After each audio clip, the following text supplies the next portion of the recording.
I was the first one to be picked up, so they put me in a cell. They locked me in there in this degrading little outfit. Hey, I don't want anybody left. Violation of the rules, I'm a simulation! I gotta go to a doctor, anything. Jesus Christ, I'm burning up inside, don't you know? I've never screamed so loud in my life. Never been so upset in my life. It was an experience of being out of control. I just fucking can't take it. Stanford University, Northern California, one of America's most prestigious academic institutions, and in 1971, the scene of one of the most notorious experiments in the history of psychology. I was interested in what happens if you put good people in an evil place. Does the situation outside of you, the institution, come to control your behavior, or does the things inside of you, your attitudes, your values, your morality, allow you to rise above a negative environment? The negative environment Zimbardo chose to test his ideas was a prison. He would convert the basement of the university's psychology department into a subterranean jail. We put prison doors on each of 3 office cells. In the cells, there was nothing but 3 beds, and there was actually very little room for anything else because they were very small. And here we had solitary confinement, which we call the hole. And in the hole was the place where prisoners would be put for punishment. It was a very, very small area. When you closed the door, it was totally dark.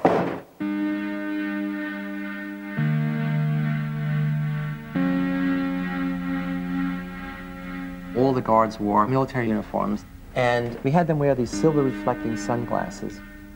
And what it does is you can't see someone's eyes, and so that loses some of the humanness, the humanity. In general, we wanted to create a sense of power. That is, the guards as a category are people who have power over others, in this case, power over the prisoners. A decade earlier, psychologist Stanley Milgram had also looked at how we respond to authority. In order to understand how people were induced to obey unjust regimes and participate in atrocities such as the Holocaust, he set up an experiment.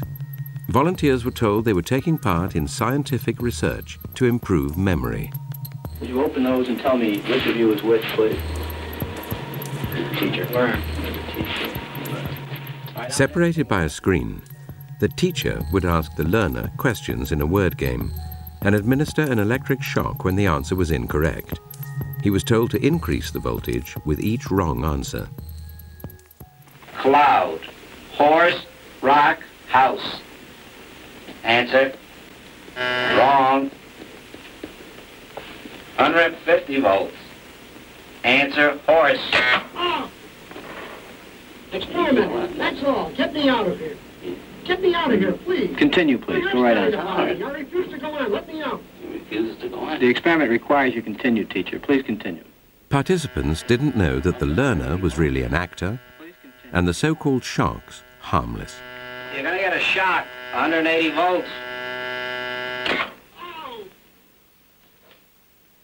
I can't stand the pain. Let me out of You here. can't stand it. I'm not going to kill that man in there. I mean, who's going to take the responsibility if anything happens to that gentleman? I'm responsible for anything that happens here. Continue, please. All right, next one. Slow.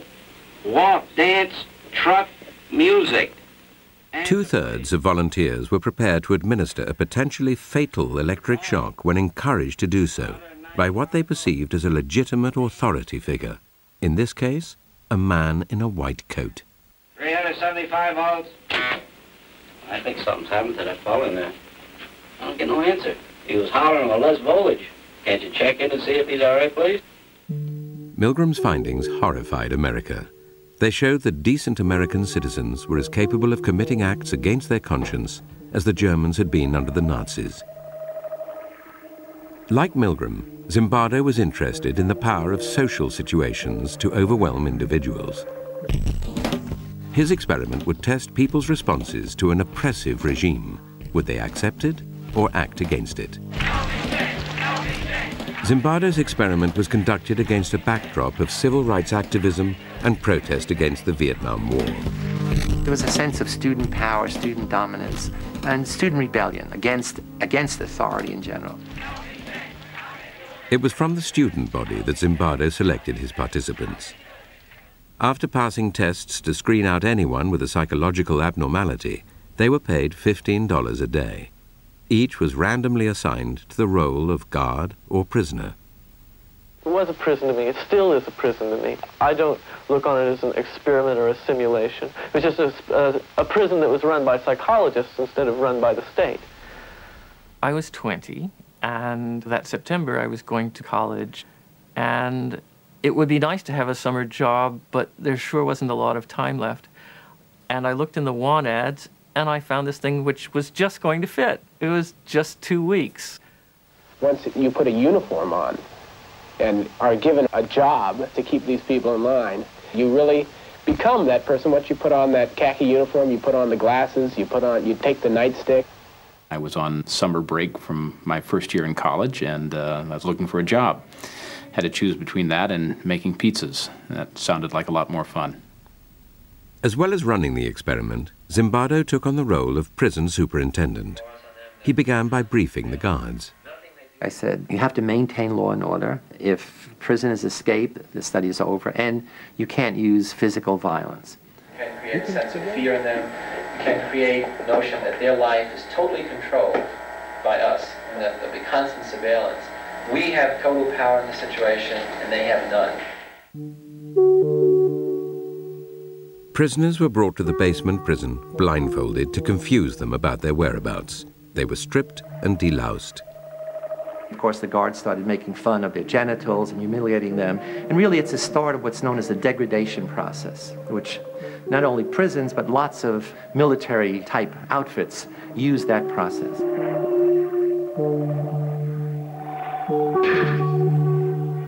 When I first got here, even though I had to strip, when they would call me names, I still didn't feel at all like I was in the prison. I was just looking at it as a job. I recall sort of walking up and down the very short hallway, which was the prison hall, and looking in on the prisoners, and they're basically lounging around on their beds. I felt it was like a day in summer camp. The first day I said, this might be a very long, very boring experiment, because it's conceivable nothing will happen. I arrived independently at the conclusion that this experiment must have been put together to prove a point about prisons being a cruel and inhumane place, and therefore I would do my part, to help those results come about. I was a confrontational and arrogant 18-year-old at the time, and I said somebody ought to stir things up a bit here.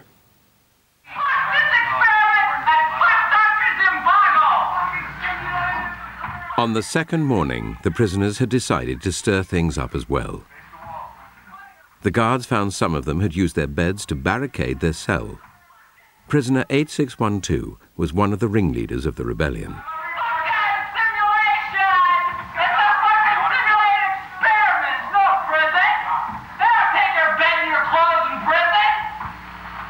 Initially, I was stunned.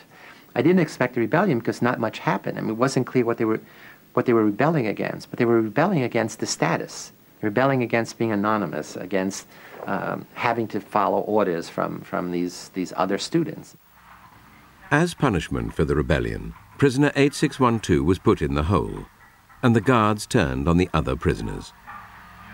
The guards felt that they now have to up the ante of being tough. The prisoners made the mistake of beginning to use profanity against the guards in a very personalized way. So not against the guards, but, you little punk, you big shit, and so forth. And the guards got furious. Everybody out! Come on! Well, gentlemen, here it is time for count. Prisoners were repeatedly woken in the middle of the night. The guards made them do menial, physical tasks and clean out toilets with their bare hands. We made it a point to not give them any sense of comfort or what to expect, that anything could happen to them at any time, including being rousted from their sleep at any hour and forced to stand up in a line and have me hurl insults at them and make them do exercises. When you interrupt people's sleep, they tend to become a little disoriented. And since there was no daylight in the prison, they had no idea whether it was night or day. I think that I was the instigator of this whole schedule of harassment. The harassment of the guards took its toll on rebellion leader 8612. He told Zimbardo he wanted to leave the experiment. Zimbardo responded not as a psychologist, but as a prison superintendent. I said, well, I can see to it the guards don't hassle you personally, and in return, all I would like is some information from time to time about what the prisoners are doing. So essentially I'm saying, I'd like you to be a snitch, an informer. And I said, think it over, and if you still want to leave, fine. Confused, prisoner 8612 returned to his cell and told the other prisoners that no one could leave.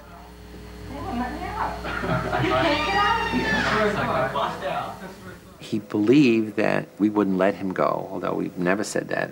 But the fact that he was the ringleader of the rebellion, and he told the other prisoners, they won't let you leave. And that really transformed the experiment into a prison. I was told that I couldn't quit. And at that point, I just felt totally hopeless. More hopeless than I'd ever felt before. Soon after returning to his cell, prisoner 8612 started showing signs of severe distress. God damn it! Fucked up! You don't know, I mean, God! I mean, Jesus Christ, I'm burning up inside, don't you know? I just fucking can't take it. He came up with a plan that if he acted crazy, we would have to release him. I'm so fucked up inside. I feel really fucked up inside. You don't know. I gotta go.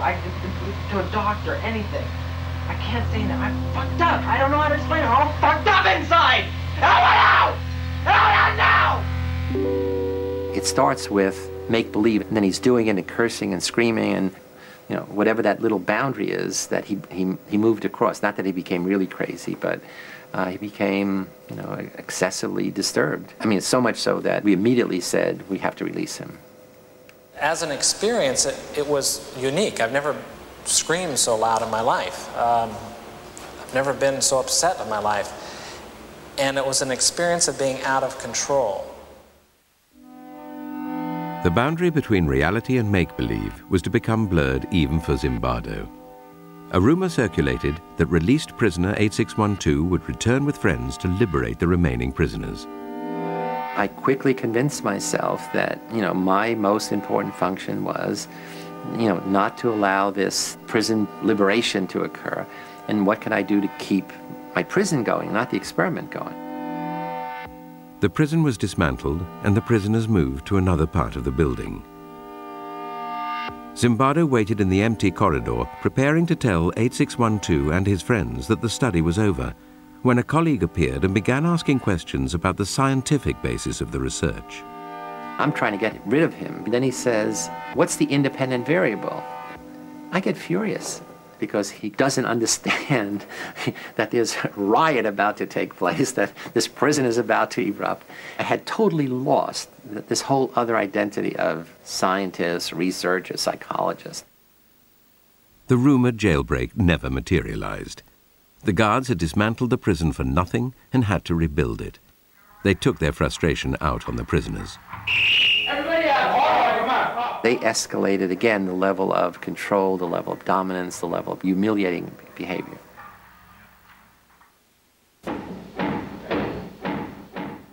"819 was the next prisoner to rebel against the harassment of the guards. He barricaded himself in his cell and refused to take part in the count. You're not only not getting a cigarette, but for as long as the cell's blockaded, you're going to be in solitary when you get out. For 819's disobedience, the guards made his cellmates do mindless work. This undermined any vestige of solidarity amongst the prisoners, who now chose to accept the tyranny of the guards rather than risk further harassment. That was one of the surprising things to me, is that there was so little that the prisoners did to support one another after we started our campaign of, you know, divide and conquer. Isolated and distraught, prisoner 819 told Zimbardo he wanted to leave. While I'm interviewing 819, and saying, okay, you know, it's all over. Thank you for your participation. You know, I'll give you money for the whole 2 weeks, even though you're leaving early.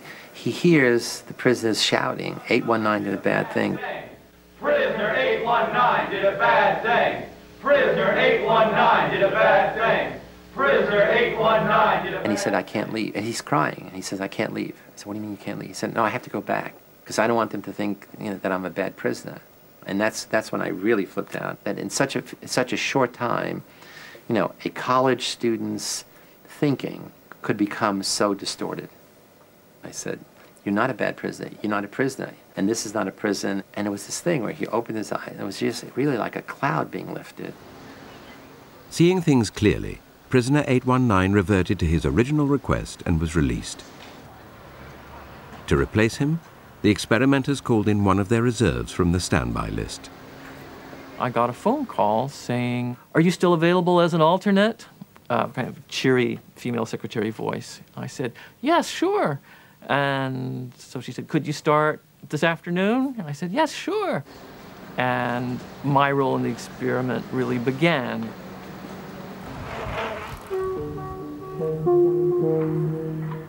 I was blindfolded and then stripped and supposedly deloused. He came into a madhouse, full blown. All of us had gradually acclimated to the increasing level of aggression, the increasing powerlessness of the prisoners, the increasing dominance of the guards. And he comes in and says, what's happening here to the other prisoners? And they said, hey, you better not make trouble. It's really terrible. It's a real prison. And he says, you know, I'm out of here. I don't want to. And they said, no, you can't leave. Once you're here, you're stuck. This is a real prison. 416, since you got your hands in the air, why don't you play Frankenstein? 293, you can be the bride of Frankenstein. You stand here. Prisoner 416 was soon subjected to the harassment of Dave Eshelman, nicknamed John Wayne because of his macho attitude. 416, and I want you to walk over here like Frankenstein and say that you love 293. I made the decision that I would be as intimidating, as cold, as cruel as possible. I love you, 293. Get up close. Get up close. I love you, 293. I love you, 293. You smile, 293. You get down here and do 10 push-ups. 2, 3. I just watched a movie called Cool Hand Luke, and the mean, intimidating, you know, Southern prison warden character in that film really was my inspiration for the role that I created for myself. Why is it you try to be obedient so much? It's my nature to be obedient, Mr. Reginald. You a liar. You a stinking liar. He was creative in his evil. He would think up very ingenious ways to degrade, to demean the prisoners. What if I told you to get down on that floor and fuck the floor? What would you do then? One of the best guards was also on that shift, and instead of confronting this bad guard, the sadistic guard, essentially because he didn't want to see what was happening, he became the gopher. He would go out to get the food and things of this kind. And that left the John Wayne guard and another guard on that shift to be dominant. We were continually called upon to act in a way that just is contrary to what I really feel inside. Just continually giving out shit. It's just really one of the most oppressive things you can do. 416, while they do push-ups, you sing Amazing Grace. Ready? Down. Amazing Keep going. Grace. Keep doing push-ups on your own. The madness of the experiment started to affect prisoner 416. A wretch like me. Keep going. I began to feel that I was losing my identity until finally I wasn't Clay. I was 416. I was really my number, and 416 was going to have to decide what to do. Prisoner 416 decided to go on a hunger strike. They were pushing my limits, but here was a thing that I could do that could push their limits. After I had missed a couple of meals, I saw that this was not a matter of indifference to the guards. I was making headway. They were upset. thought, how dare this newcomer come in and try to change everything that we had worked for the first 3 days to set up, and by God, he's going to suffer for that. Get in that traffic van. Frustrated by his continued defiance, John Wayne threw prisoner 416 into the hole. After punishing the other prisoners for his disobedience, John Wayne encouraged them to vent their anger at 416 directly. Thank you, 416. Okay, 209. I'll try that myself. Thank you, 416. We would use our nightsticks to bang on the door, and we would kick the door so hard that, it must have, shaken him very seriously inside, scared the life out of him. He yelled at me and threatened me and actually sort of smashed a sausage into my face to try to get me to open up. But I didn't have any intention of eating until I was out. 416 should have been at some level a hero, because he's willing to oppose the authority of the system. In fact, the prisoners accept the guards' definition of him as a troublemaker. I remember some of them saying, would you eat, goddammit? We're sick and tired of this. And, that was proof that, there was no solidarity, there was no support between the prisoners. While 416 was still in the hole, John Wayne made a final attempt to break him by giving his fellow prisoners a choice. They could vote to release him by making a small sacrifice. You can give me the blankets and sleep on the bare mattress, or you can keep your blankets and 416 will stay in another day. Now what will it be? I'll keep my blankets. What will it be over here? I'll keep my blankets. How about 5486? I'll give you my blanket, Mr. Correctional Officer. You don't want his blanket. We got 3 in favor of keeping the blanket. We got 3, guess 1. Keep your blankets, 416, you're going to be in there for a while. So just get used to it. The study showed that power corrupts, and how difficult it is for people who are the victims of abuse to stand up and defend themselves. Why doesn't anybody who is being abused by a spouse or something like that just say, stop it? And we realize now that that's not as easy as it sounds. By the end of the 5th day, 4 prisoners had broken down and been released. 416 was on the 2nd day of his hunger strike, and the experiment still had another 9 days to run. At this point, a fellow psychologist visited Zimbardo's basement prison and would witness the brutality of the experiment firsthand. The guards had lined up the prisoners to go to the toilet, had bags over their head, chains on their feet, and were marching by. And I looked up and I saw this circus, this parade, and I said, hey, Chris, look at that. I looked up and I just began to feel sick to my stomach. I had this just chilling, sickening feeling of watching this. And I just, I just turned away. And I just let loose in this emotional tirade. I just lost it. I was angry, scared. I was in tears. And I'm furious. I'm saying, you're supposed to, and then we had a big argument. You're supposed to be a psychologist. This is this interesting dynamic behavior in such a few days. I'm going through this whole thing, the power of the situation. She says, no, it's that young boys are suffering, and you are responsible. You're letting it happen. I said, oh my God, of course you're right. The next day, Zimbardo ended the experiment. Studies like his stimulated heated debate about the ethics of using human subjects. Clearly, young men suffered, verbally, physically. Prisoners felt shame in their role, guards felt guilt. So in that sense, it's unethical. That is, nobody has the right, the power, the privilege to do that to other people. In the wake of experiments like Zimbardo's and Milgram's, ethical guidelines changed, introducing greater safeguards to protect participants. In the Stanford experiment, Zimbardo might have spared his volunteers distress had he not taken on a dual role in the study. If I was going to be the prison superintendent, I should have had a colleague who was overseeing the experiment, who was in a position to stop it at any point, or I should have been the principal investigator and get somebody who was going to be the prison superintendent. I realized that was a big mistake, to play both those roles and be shifting back and forth.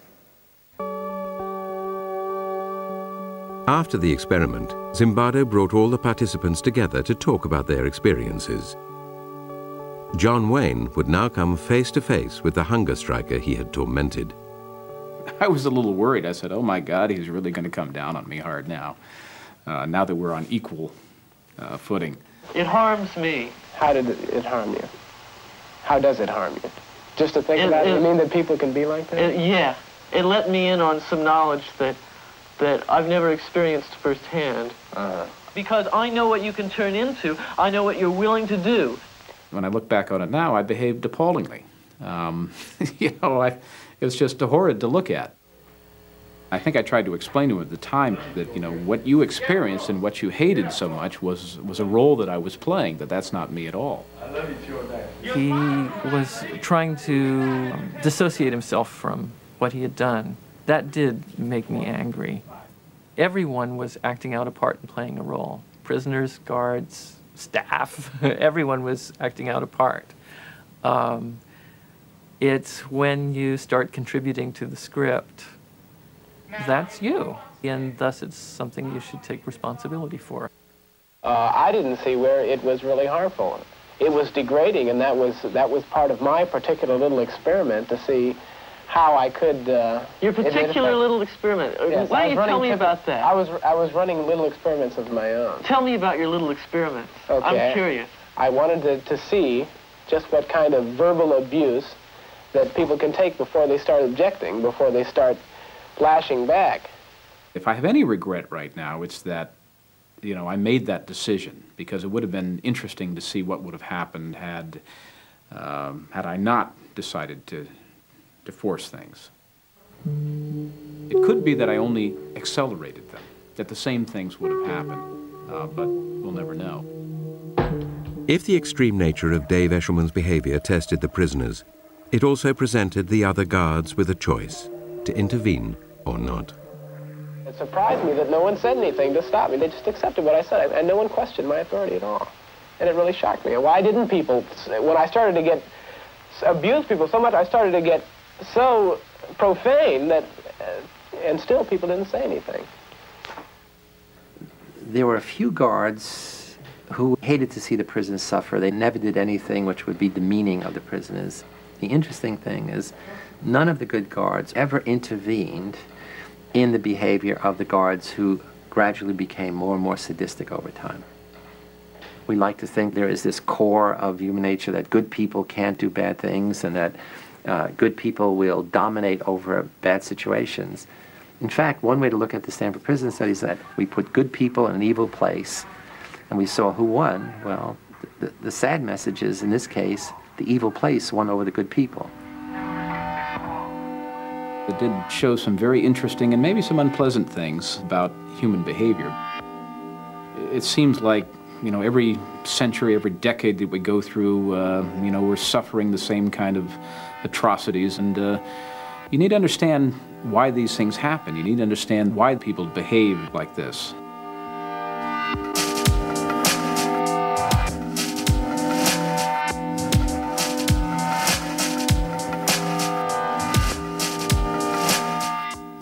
There's a similar experiment starting this Tuesday night on BBC Two. Details coming up next.